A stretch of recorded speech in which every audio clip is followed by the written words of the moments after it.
So guys এখন আমি পুরোপুরি রেডি, কারণ এখন যাচ্ছি রিমাদির রিসেপশনে। অনেক তাড়াহুড়োর মধ্যে রেডি হয়েছি, প্রায় আধ ঘন্টার মধ্যে পুরো রেডি হয়েছি। আর এই যে আমার মিষ্টি বোনঝি, দেখো আজকে রিসেপশনে ওর লুকটা এরকম ছিল। ও বলছে মাসি আমারও ভিডিও করে দেখাবে তোমার ভিডিওতে, তাই জন্য ভিডিওটা তাড়াতাড়ি আমি করে নিলাম। তারপরে আমরা রেডি হয়ে দাঁড়িয়েছিলাম রাস্তায় টোটোর জন্য। আর তখন প্রায় 9টা সাড়ে 9টা বেজেই গেছিলো। আসলে রিমাদির শ্বশুরবাড়ি ওখান থেকে অনেকটাই সামনে, তার জন্য আমরা একটু দেরি করেই গেছিলাম। আর দেখো এসে দেখি কত সুন্দর চারিদিকটা সাজিয়েছে। আর আমাদের এখানে গনু দাদাও ছিল, শুধু বাইরেটা না ভেতরটাও খুব সুন্দরভাবে সাজিয়েছিল। তো চলো তোমাদের ভেতরটা দেখা। গাইজ দেখতে পাচ্ছ ভেতরটা কত সুন্দরভাবে সাজিয়েছে।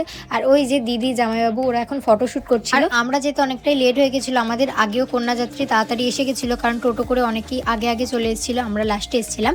তো যাই হোক, স্টলে আজকে কি কি ছিল চলো তোমাদেরকে বলি। ফার্স্টেই আমরা খেয়ে নিয়েছিলাম চিকেন পকোড়া আর কফি, ওখানে ভেজ পকোড়াও ছিল, বাট আমরা চিকেন পকোড়া নিয়েছি। তারপরে নিয়ে নিয়েছিলাম দই ফুচকা। আর সত্যি বলতে আমার দই ফুচকার থেকে নর্মাল ফুচকাটা বেশি ভালো লাগে। তোমাদের কোনটা ভালো লাগে অবশ্যই আমার কমেন্টে জানিও। স্টলে টুকটাক খাওয়ার পর আমরা চলে গেছিলাম রিমাদির ঘর দেখতে। ঘরটা দেখো কত সুন্দর রজনীগন্ধার গোলাপ ফুল দিয়ে সাজিয়েছে, আর এত সুন্দর খাটটা সাজিয়েছে যে আমি ওখানে বসে কয়েকটা ছবি তুলে নিলাম। আর এই যে তোমরা দেখতে পাচ্ছ এত তত্ত্ব, এগুলো সব মেয়ের বাড়ি থেকে এখানে নিয়ে এসেছে। তো এত তত্ত্ব দেখার পর সাইডেই একটা দেখলাম ব্যালকনিও ছিল, সেইখানে গিয়ে দেখলাম দেখো প্যান্ডেলটা উপর থেকে কত সুন্দর দেখতে লাগছে।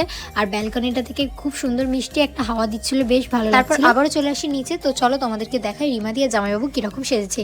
এই দেখো আজকে ওদের লুকটা ছিল এরকম, কেমন লাগছে তোমরা অবশ্যই কমেন্টে জানিও।